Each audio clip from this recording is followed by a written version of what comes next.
शिव कृपा से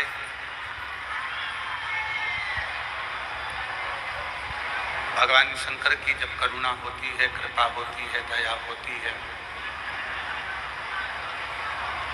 तब ये पवित्र कथा श्रवण करने का सौभाग्य प्राप्त होता है।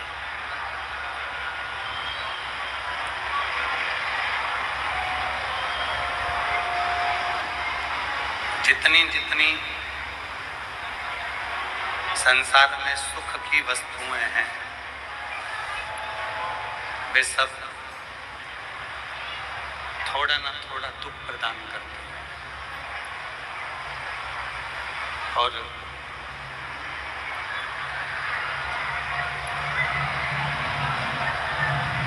जिन वस्तुओं की चाह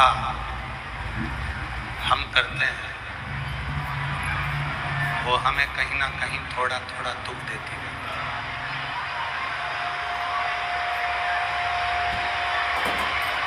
शिव महापुराण की कथा कहती है,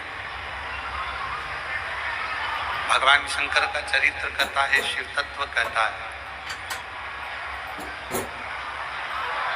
वस्तुओं में सुख ढूंढने का प्रयास करोगे तो उसमें केवल दुख ही मिलेगा।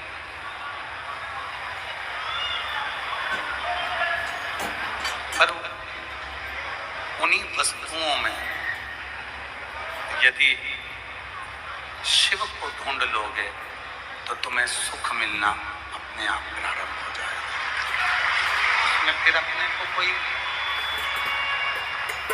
दिखावे की ओर, किसी आडंबर की ओर, किसी पाखंड की ओर हमें नहीं बढ़ना। हमें अगर बढ़ना है तो केवल शिव को खोजना।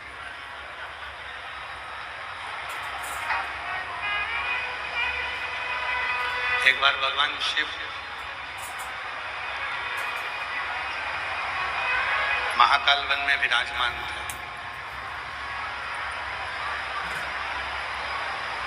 और महाकाल वन में भगवान शंकर विराजमान हैं।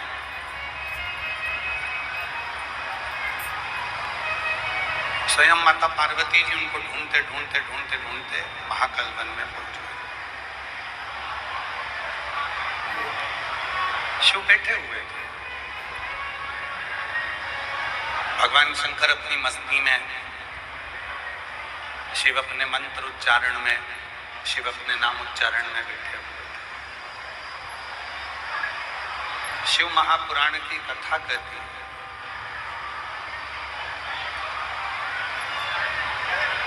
आज के जमाने में जितने भी लोग शिव जी की साधना करते हैं, पूजन करते हैं, आराधना करते हैं, अर्चना करते हैं, वो शिव जैसा बनना चाहते हैं।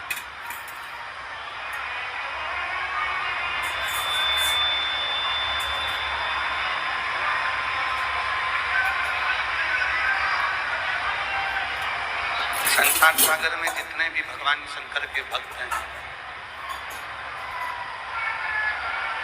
संसार सागर में जितने भी शिव जी के भक्त हैं, वो सब भगवान शिव जैसा बनना चाहते हैं। पर शिव महापुराण की कथा कहती है, भगवान शंकर का चरित्र कहता है, शिव का जो उपासक होता है, शिव का जो भक्त होता है, भगवान शंकर की जो साधना करने वाला होता है, जो उपासक होता है, शिव भक्ति करने वाला जो होता है, वो शिव जैसा कभी नहीं रूप धारण करता। वो भगवान शंकर की, शिव के बताए हुए मार्ग की भक्ति करता है।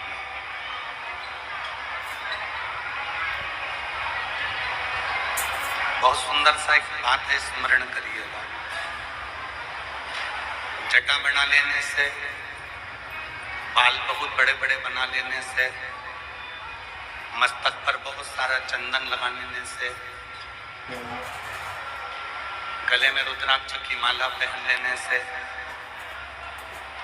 या पूरे तन पर भस्म लगा लेने से कोई शिव नहीं बनता। कोई भगवान शंकर का स्वरूप भले तुम धारण कर सकते हो, भगवान शंकर का स्वरूप भले तुम बना सकते हो, पर तुम शिव नहीं बन सकते। और शिव महापुराण ने बड़ी सुंदर बात कही कि यदि भले जटा मत बढ़ाओ, भले भस्म पूरे तन पर मत लगाओ,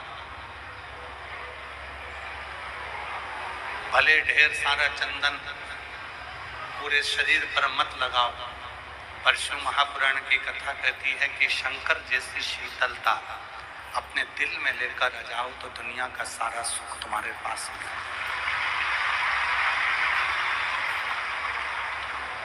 हम क्या करते हैं? भजन तो भगवान शिव का करते हैं और थोड़ी सी देर में यदि गुस्सा आ जाए तो हम लोगों से कह देते हैं कि मैं तो शंकर जी का पुजारी हूँ, शंकर जी का उपासक हूँ, तो मुझे तो गुस्सा आ जाता है। कहाँ?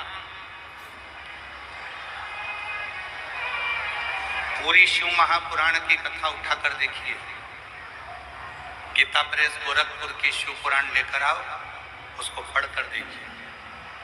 पूरे 24,000 श्लोक संस्कृत में नहीं पढ़ सकते तो हिंदी में गीता प्रेस गोरखपुर की शिव महापुराण की टीका लेकर आए, उसको पढ़ो। पूरी शिव पुराण, जब आप संपूर्ण शिव महापुराण का टीका को पढ़ेंगे, अध्ययन करेंगे, तो आपको पूरी शिव महापुराण में यह मिलेगा कि शिव जी ने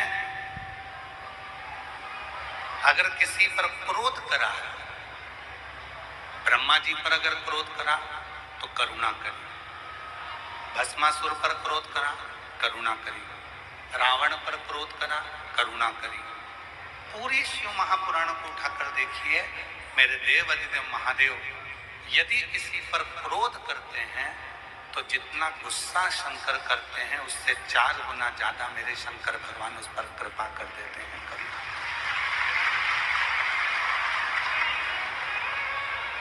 उस पर कृपा वो कहते हैं दया की ना होती जो आदत तुम्हारी तो सोनी आदत तुम्हारी, गरीबों के दिल में जगा तो किस दिल में होगी इबादत तुम्हारी, दया की ना जो आदत तुम्हारी। पूरी शिव पुराण की कथा कहती है मेरे ओघड़दानी, मेरे शंकर भगवान, मेरे करुणा सागर, मेरे शिव जितना क्रोध करते हैं उससे 4 गुना ज्यादा कृपा करते हैं, करुणा करते हैं। कई लोगों के मुख से हमने सुना है, कई लोगों के मुख से हम सुनते रहते हैं शिव जी पे जल चढ़ाती हो, शंकर जी पे जल चढ़ाती हो, शंकर जी तो गुस्सा कर देंगे, शंकर भगवान तो क्रोध कर देंगे। ना ना भाई, 33 कोटि देवता में केवल एक देव अधिदेव महादेव ऐसे हैं कि जिनकी पूजन करते करते यदि आप पूजन को रोक भी दो तो शंकर कभी तुम्हें बद्दुआ नहीं देते, कभी श्राप नहीं देते, कभी तुम पर क्रोध नहीं। यहां तक शिव पुराण की कथा कहती है, आप दिल्ली जैसी सिटी में रहते हो, दिल्ली जैसे शहर में रहते हो, बड़े बड़े शहर में रहने वाले के पास में शंकर जी का मंदिर हो सकता है, नजदीक में नहीं, सोसाइटी में नहीं हो, कॉलोनी में नहीं हो, अपने घर में शंकर का एक छोटा सा शिवलिंग या सीहोर का कंकर शंकर अपने घर में रखो, उसकी पूजन करो, साधना करो। बहुत दूर मंदिर है, नहीं जा सकते। आपकी सोसाइटी में, दिल्ली जैसे शहर में, आपकी कॉलोनी में कोई शिव जी का मंदिर नहीं है, तो अपने घर में शंकर को एक लोटा जल चढ़ाओ, शिव को समझो। अब कई लोग कहते हैं गुरुजी, मान लो हमने शंकर जी रख लिए और हमको कहीं जाना पड़ गया, हम दोनों पति पत्नी हैं, बच्चे छोटे हैं, मान लो मेरा रजस्वला धर्म आ गया, मैं रजु धर्म में आ गई, मैं 5 दिन तक पूजा नहीं कर सकती, मैं 5 दिन तक भोजन नहीं बना सकती, मैं 5 दिन कोई पूजन पाठ नहीं कर सकती, तो फिर शिव जी को जल कौन चढ़ाएगा? शिव जी की पूजन कौन करेगा? पति के पास इतना समय नहीं रहता कि वो शंकर जी को स्नान करा दे, शिव जी को पूजन करा दे।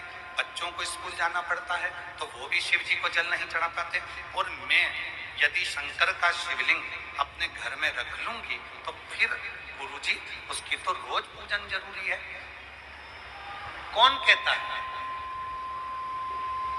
लिंग पुराण को पढ़िए, स्कंद पुराण को पढ़िए, शिव महापुराण का अध्ययन करिए। यदि तुम्हारे घर में शंकर का शिवलिंग है, आप 15 दिन कहीं चले गए, 10 दिन शादी में चले गए, 1 महीने के लिए तुम विदेश चले गए, 6 महीने के लिए भी तुम विदेश चले गए, और यदि घर में शंकर का शिवलिंग है, कोई पूजन करने वाला नहीं है, तो 1 बेलपत्री और 1 चावल का दाना शिवलिंग पर रखकर चले जाओ। भले 6 साल बाद भी आओगे, 8 साल बाद भी आओगे, 1 महीने बाद भी आओगे, तो भी शिव कृपा ही करेगा। शंकर कभी बद्दुआ नहीं देता, शिव हमेशा दुआ देता है। कोई बाप, दुनिया में कोई बाप अपनी बेटी को कभी बद्दुआ नहीं देता। जब बाप बेटी को बद्दुआ नहीं देता तो मेरा देवाधिदेव महादेव तुमको बद्दुआ क्यों देगा? तुम तो उसकी बेटी हो, तुम उसके दामाद हो, तुम उसके बेटा हो, तुम उसके नाती बनती हो, कैसे बद्दुआ? हरे कृपा की ना हो जो आदर तुम्हारी, तो सुनी अदालत तुम्हारी, गरीबों के दिल में जगा तुम न पाते, तो किस दिल में होती इबादत तुम्हारी। 1 महीने भी तुम शिव जी के मंदिर में, अर्थात तुम्हारे घर के मंदिर में अगर 1 महीने भी तुमने जल नहीं चढ़ाया है, तो भी शिव बद्दुआ नहीं देंगे। शंकर कभी बद्दुआ नहीं देते, शिव जी कभी श्राप नहीं देते। और एक बात और अपने अंदर उतार कर रखना, आज आप लोग अपने भीतर एक बात उतार कर रखना, जो भगवान का सच्चा भक्त होता, जिसके दिल में शिव बसा होता है, जिसके दिल में भगवान की अविरल भक्ति बसी होती है, अगर दुनिया के लोग उसको गाली भी दे दें, अपशब्द भी कह दें, बद्दुआ भी दे दें, ताने भी दे दें, तो भी वो पलट कर जवाब नहीं देता, क्योंकि उसके अंदर शिव बसा है। वो इंतजार। हमने पहले भी कथा में कहा, एक पति पत्नी, नवयुवान बेटा बेटी पति पत्नी जा रहे थे, घूमते फिरते, दोनों बड़े खुश खुश जा रहे थे। वहीं से एक संत निकल कर जा रहे थे, भक्त थे, शिव के साधक थे। और शंकर का जो भक्त होता है ना, बड़ा अड़भंगा होता है, बड़ा अड़भंगा।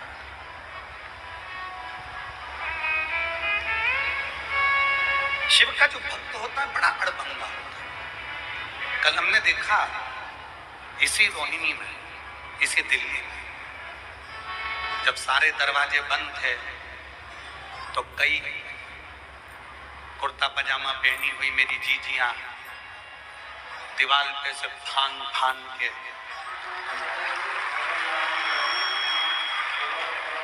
हमने कल देखा महाराज। और हमने कल इसका नजारा देखा। कल तो शिव का जो भक्त होता है, भगवान शंकर का जो उपासक होता है, शिव का जो उपासक होता है, शंकर भगवान का जो भक्त होता है, बड़ा अड़भंगा, उसको कोई मतलब नहीं। और मैं संपूर्ण रोहिणी में निवास करने वाले और दिल्ली में रहने वाले शिव भक्तों से कहूंगा, आप इन भक्तों का नजारा देखिएगा। ये कथा सुनेंगे, सुनकर अपना अपना छाता लगा कर बैठ जाएंगे, अपनी दरी बिछा के बैठ जाएंगे, पानी की बोतल साथ लेके बैठेंगे, बच्चों का खाने का सामान साथ लेकर बैठेंगे, कथा सुनेंगे, रास्ता देखकर बाहर निकलकर अपने अपने गंतव्य की ओर चले जाएंगे। इन्हें कोई मतलब नहीं कि क्या हो रहा है क्या नहीं हो रहा। इनको तो एक मतलब है कि हरिओम में ओम समाया है और मेरा बाबा दिल्ली में। बस उनके लिए तो एक है कि हमारे नगर में शिव की कथा आई है और हमको श्रवण करना है। हमें कोई मतलब आग लगे बस्ती में अपन रहो मस्ती, क्या किसको रोइए चादर तान के सो, किसी को मत। आप अपनी अविरल भक्ति को धारण करिए, आप अपने स्मरण को धारण करिए।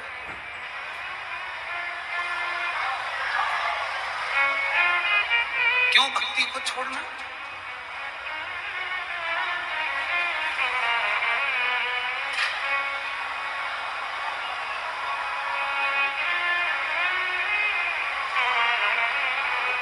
कल किसी ने एक वीडियो डाला होगा और वो वीडियो सीहोर गया होगा, सीहोर से फिर आशीष जी के पास आया होगा। आशीष जी ने हमको बताया कि कोई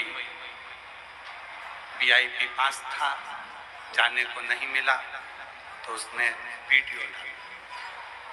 हम अपनी व्यासपीठ से आपको बार बार कहते हैं, मेरे शिव जी को वीआईपी कल्चर पसंद नहीं। तो कौन कहता है कि तुम वीआईपी पास लो? पूरा पंडाल पड़ा हुआ है, जहां मर्जी पड़े वहां बैठकर कथा का रसतत्व ग्रहण करो, अपने जीवन को सार्थक करो। और यदि लिया है तो फिर थोड़ी शांति रहो, फिर थोड़ी धीरज रहो, शांति रखकर धीरज रखकर कथा को श्रवण करो। जहां जगह मिले, आप लोग तो फिर भी अंदर बैठे हो, जो बाहर बैठे हैं छाता लगा लगा कर 42 डिग्री 43 डिग्री टेम्परेचर में जो धूप में बैठकर कथा का रसतत्व ग्रहण कर रहे हैं, जरा उनका विचार करिए।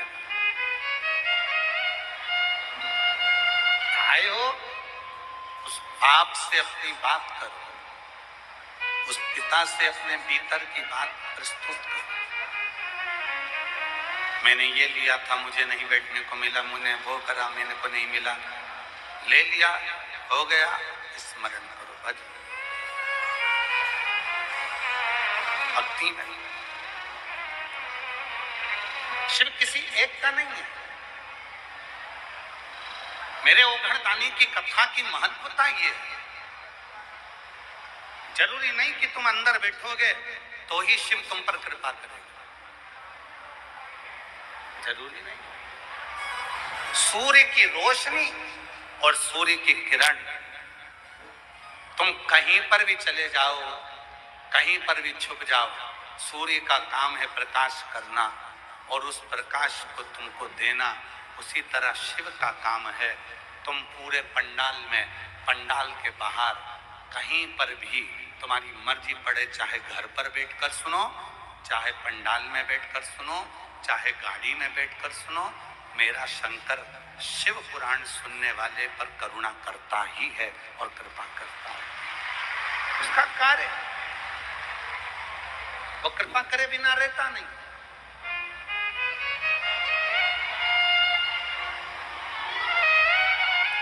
करुणा करे बिना वो रहता नहीं, दया करे बिना वो रहता नहीं।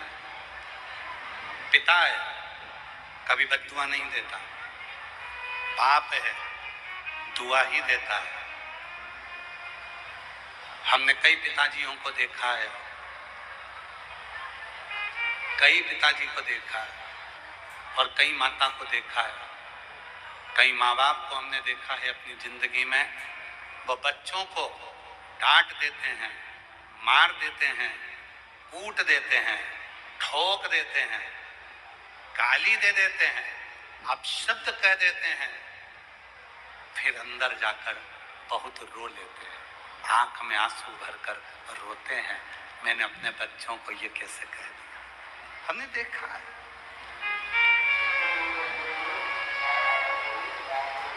हमने देखा है कि उन बच्चों को वो डांटने के बाद, उन बच्चों को कूटने के बाद, उन बच्चों को अपशब्द कहने के बाद, उन बच्चों को आड़ा टेढ़ा कहने के बाद, उन बच्चों को मारने के बाद वो माता पिता भी आंख में आंसू भरकर रोते हैं, और नयन में जल भरकर रोते हैं कि हमने अपने बच्चों को डांट दिया, हमने अपने बच्चों को अपशब्द कह दिया। उसी तरह मेरा शिव है, उसी तरह मेरा शंकर है, उसी तरह मेरा देव अधिदेव महादेव है, उसी तरह मेरा ओघड़दानी, मेरा शंभु, मेरा त्रिकालदर्शी, मेरा कैलाशी, उसी तरह मेरा शंकर है।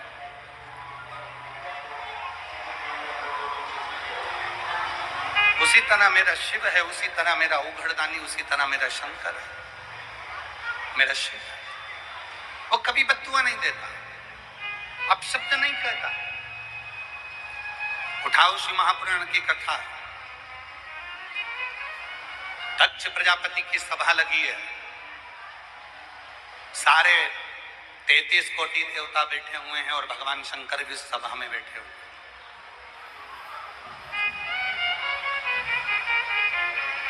सब बैठे, भगवान शिव भी उस सभा के अंदर बैठे हुए। पर दक्ष प्रजापति ने भगवान शंकर को अपशब्द पर अपशब्द कहे, ताने पर ताना दिया, अपशब्द कहे, गालियां भी दे दी, आड़ा टेढ़ा भी कह दिया, बहुत अपशब्द दक्ष प्रजापति ने शिव जी को कहा, पर शंकर जी के मुख से कोई शब्द नहीं निकला, कोई शब्द। और याद रखना, शिव जी ने पलट कर कोई शब्द नहीं बोला, और गुस्सा आया नंदी को, क्रोध आया नंदी को। शिव जी ने अपशब्द नहीं बोला, पर क्रोध आया नंदी को, और नंदी को यदि क्रोध आया तो नंदी ने श्राप दे दिया, ये दक्ष प्रजापति, मैं तुझे श्राप देता हूं, तूने मेरे स्वामी भगवान शंकर को श्राप दिया है कि तुम शमशान में निवास करोगे, मैं तुझे श्राप देता हूं कि जिस मुख से तूने शंकर की निंदा करी है, तेरा मुख वो कटेगा और तुझे बकरे का मुख लगेगा, ये मेरा श्राप। शिव जी ने कुछ नहीं कहा, शंकर जी कुछ नहीं, जवाब मिलता जरूर है। भक्त को परेशानी होती है तो भगवान उसका जवाब देता है, और भगवान को परेशानी होती है तो भक्त उसका जवाब देता है। भक्त, एक पति पत्नी घूम रहे थे, जा रहे थे, दोनों अच्छे नवयुवक बच्चे थे, दोनों भ्रमण करने जा रहे थे। एक शंकर का भक्त निकल कर जा रहा था, शिव नाम का गुणगान करते करते, वो तो अड़भंगा भक्त था, अलमस्ती में चल रहा था। एक खड्डे में पानी भरा था, वो भक्त उस पानी में कूद गया, कूदा, कीचड़ जो पति पत्नी जा रहे थे उसके पत्नी के ऊपर चला गया। पति को गुस्सा आ गया, पति ने संत के गला पकड़ा और गला पकड़कर पति ने उसको मारने के लिए खूब उसको अपशब्द कहा, मारा, आड़ा टेढ़ा कहा, ताने दिए, गाली दी, अपशब्द किया, खूब खूब ताने दिए, खूब अपशब्द कहे, खूब गालियां। संत कुछ नहीं बोला। एक सच्चे भक्त की निशानी है,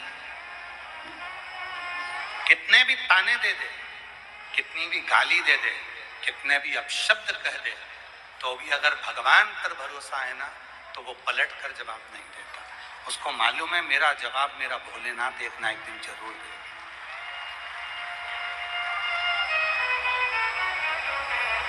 तुम किसी की बदनामी करोगे तो एक दिन तुम्हारी बदनामी भी जरूर होगी। तुम किसी पर आक्षेप लगाओगे तो एक दिन तुम पर भी आक्षेप जरूर लगेगा। तुम किसी पर उंगली उठाओगे तो एक दिन तुम पर भी उंगली उठेगी। तुम किसी को गाली दोगे तो एक दिन तुमको भी गाली मिलेगी। पति पत्नी दोनों संत को अपशब्द कहकर मार कर ठोक कर चले गए। आगे गए, ऊपर सीढ़ी पर चढ़ रहे थे और पति का पांव फिसला, नीचे गिरा और पति के प्राण छूट गए। पत्नी रोती हुई, आंख में आंसू भरी, वहीं से वो संत निकल कर जा रहा था। पत्नी ने कहा, इसी ने मेरे पति को बद्दुआ दी होगी, क्योंकि मेरे पति ने इसको मारा था। इसी संत बोले, मैं कभी बद्दुआ नहीं देता। जैसे तुम पर कीचड़ गया, तुम्हारे पति ने जवाब दिया, उसी तरह एक शंकर का भक्त जब आंख से आंसू निकलता है तो जवाब शंकर खुद लेता है स्वयं, कोई दूसरा नहीं। इसीलिए आप लोगों से हम फिर कहते हैं महाराज,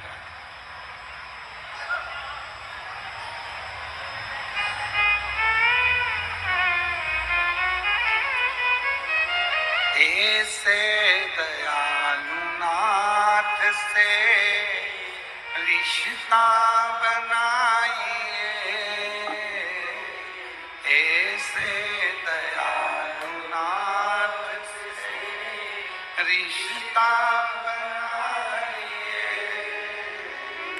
मिलता रहेगा आपको जो कुछ भी चाहिए, मिलता रहेगा आपको जो कुछ भी चाहिए। ऐसा करिश्मा होगा जो हुआ कभी नहीं, ऐसा करिश्मा होगा जो हुआ कभी नहीं। मांगा है भोलेनाथ से वरदान एक ही, मांगा है भोलेनाथ से वरदान एक ही। तेरी दया बनी रहे जब तक है जिंदगी, तेरी कृपा बनी रहे जब तक है जिंदगी।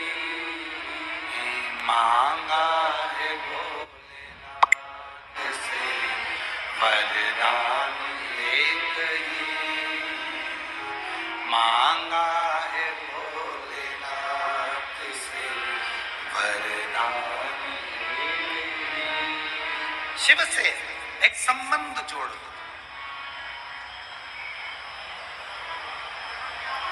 दुख देने के लिए पूरा परिवार है, दुख देने के लिए पूरा घर है, दुख देने के लिए पूरे रिश्तेदार हैं, दुख देने के लिए पूरा संसार है, दुख देने के लिए पूरी दुनिया है, पर सुख देने के लिए तो केवल एक लोटा जल ही है जो हमारी जिंदगी में सुख प्रदान करे। केवल एक लोटा जल जो हमें सुख दे दे, केवल एक लोटा जल जो हमें सुख प्रदान कर दे। गुरुजी, हम मंदिर नहीं जा पा रहे, कोई बात नहीं, कोई बात। घर में शिव है, घर में कोई शंकर का शिवलिंग है, घर में कोई शंकर जी का शिवलिंग है। गुरुजी, हम इसलिए लेकर नहीं आए कि लोग कहते हैं कि घर में रखेंगे, जल नहीं चढ़ा पाएंगे तो बददुआ लगेगी, श्राप लगेगा, शिव जी क्रोध करेंगे, गुस्सा करेंगे। शिव महापुराण की कथा कहती है, जिसके घर में भले लड्डू गोपाल हो, जिसके घर में भले राम जी हो, जिसके घर में भले गणेश जी हो, जिसके घर में फिर भले लक्ष्मी जी हो, भले लक्ष्मी नारायण हो, जिसके घर में भले भगवान विष्णु विराजमान हो, जिसके घर में सारा सुख विराजमान हो, उसके घर में अगर शंकर का शिवलिंग नहीं है तो समझ लेना तुम्हारी पूजन को भगवान शंकर स्वीकार नहीं कर रहे, भगवान कृष्ण स्वीकार नहीं कर रहे, भगवान कृष्ण उसको स्वीकार नहीं कर रहे।